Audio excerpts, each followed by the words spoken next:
ಸಾಮಾನ್ಯವಾಗಿ ನಮ್ಮ ವಸ್ತುಗಳೇನಾದ್ರೂ ಕಳುವಾದ್ರೆ ಪೊಲೀಸ್ ಸ್ಟೇಷನ್ಗೆ ಹೋಗೋದು ವಾಡಿಕೆ. ಆದ್ರೆ ನಾನು ಅವತ್ತು ಆಸ್ಪತ್ರೆಗೆ ಬಂದಿದ್ದೆ. ಯಾಕಂದ್ರೆ ಅದೇ ಆಸ್ಪತ್ರೆಯಲ್ಲಿ ಹಾಡು ಹಗಲಲ್ಲೇ ನನ್ನ ಹೃದಯ ಕಳುವಾಗಿತ್ತು. ಕದ್ದಿದ್ದು ಬೇರೆ ಯಾರು ಅಲ್ಲ, ನನ್ನ ಮುದ್ದು ಸರಳ. ಹೇಗ್ ಕಾಣಿಸ್ತಿದ್ದೀನಿ? ಮದುವೆ ಆದ ಹೊಸದ್ರಲ್ಲಿ ಎಲ್ಲ ಅದ್ಭುತಾನೆ. ಹೋಗ್ತಾ ಹೋಗ್ತಾ ತಿಳಿಯತ್ತೆ ಅದು ಅದ್ಭುತ ಅಲ್ಲ, ಅದು ಭೂತ. ಅದು ಭೂತ ಅಂತ. ನಮಸ್ಕಾರ. ಕೇಸರಿ ಬಾತ್ ಇದು. ಕೇಸರಿ ಬಾತಿಂದ ಯಾವ ಲಕ್ಷಣನೂ ಕಾಣ್ತಾ ಇಲ್ವಲ್ಲೇ.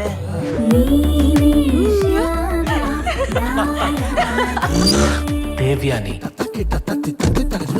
ಅವಳು ಕೆಂಬೂತು ತರ, ಕೋಳಿ ಪಿಳ್ಳೆ ತರ, ತೂಕಡ್ಸೋ ಕೂಬೆ ತರ. ಈ ಸುಬ್ರಾವ್ ಕೂಡ ಹೆಂಡತಿಗೆ ಭಯ ಪಡೋ ಕೋಳಿ ಕುಕ್ಕನೆ. ಅದು ಭಯ ಅಲ್ಲ ಸರ್, ಅಗಾಧವಾದ ಪ್ರೀತಿ. ನಮ್ ಮಗು ದೊಡ್ಡ ಸಂಗೀತಕಾರ ಆಗ್ಲಿ ಅನ್ನೋದು ಆಸೆ. ಸರಳ, ಸರಳ, ಏನಾಯ್ತು? ಸರಳ, ಏನಾಯ್ತು? ಆಗತ್ತೆ.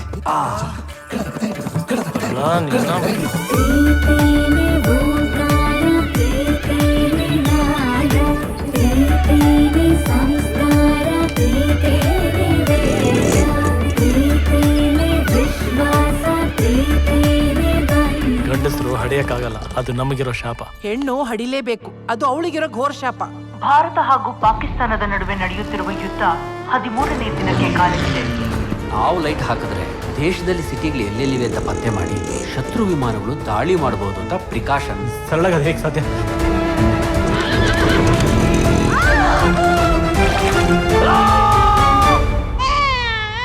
ಮಕ್ಕಳ ಬಗ್ಗೆ ನಿಮ್ಗೆ ಎಷ್ಟೊಂದು ಕಾಳಜಿ ಇದೆ. ಇರ್ಬೇಕಲ್ವೇ?